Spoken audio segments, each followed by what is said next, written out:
Elliot always said, it's not how long you're at a setting, it's how quickly you're able to pick up what's important. So particularly when the method was being devised, anthropologists were saying, you really need to be at a place for a long period of time. And he started coming out saying, well, maybe, but he pointed out Sarah Lawrence Lightfoot was in each of our high schools for about one day. Now, I don't recommend that. I always tell my students, I don't recommend that, but she was brilliant. She could do it. But that doesn't mean she thought about it for one day. I mean, I'm sure she spent a lot of time thinking about each of the schools she was at. I thought you were going to tell the story about how my research design for my dissertation was taken from, Elliot arranged a wine tasting for his class. And when we went to the wine tasting, it was the Christian brothers who set it up. And they had brought six different actually, not vintages, but six different vintners, all making the same wine, all making the same vintage.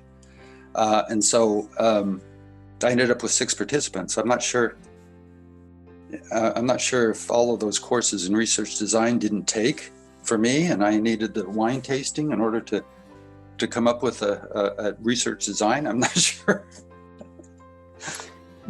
The other story I tell almost quarterly, David, your name comes up, just so you know, is how to decide on what to do for your work. And I remember you telling me the story. So I tell my students, some of you are passionate about a topic, you know what you're going to study almost before you start the program.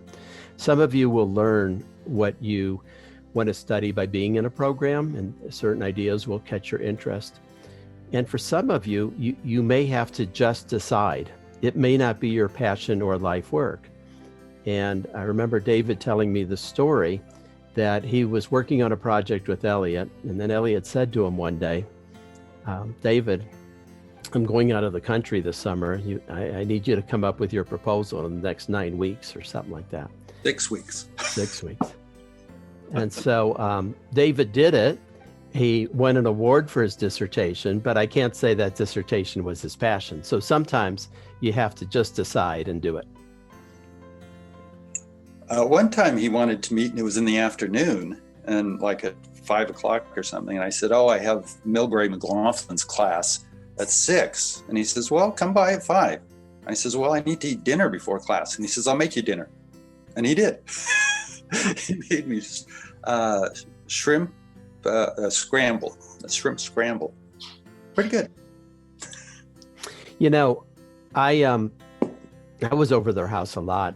Actually, Ellie remembers, she said, you were over more than many students. And that's because the advice David had given me, but I didn't say that. But it worked out very nicely. And I was there for a lot of meals and such, and they were always so generous. And I stayed at their place before my dissertation oral because I was already in Denver. So I flew out to California. I stayed at their house. And as always, they were incredibly generous. And Elliot was up early, and they're both up early in the morning and out before I think I woke up. But what I remember was I met Elliot for lunch, and my oral was the next day. He said, here's 10 questions. I want you to think about them. So I spent the afternoon looking over the questions, thinking about what he had asked me. And the next day, of course, I had the oral, and Elliot gets to ask the first question, being my advisor. And he asked me none of the questions that he had prepared me for. So I knew I was in for some challenging times, and I was, but, I got through. And then, I can't remember some of the details, but I remember, I think it was on this trip, Elliot was out, he was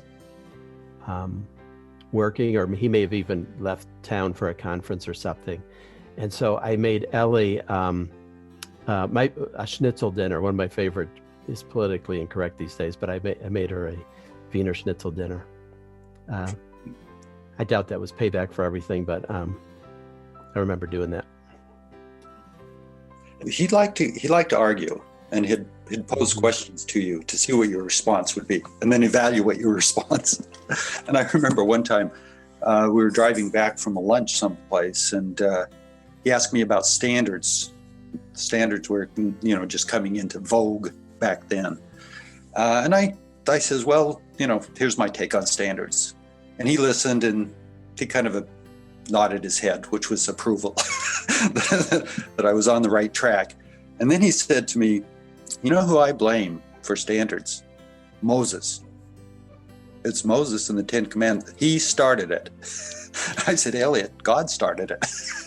If that's the case. But no, I always thought that was a really funny way to look at standards, as going back to the Ten Commandments.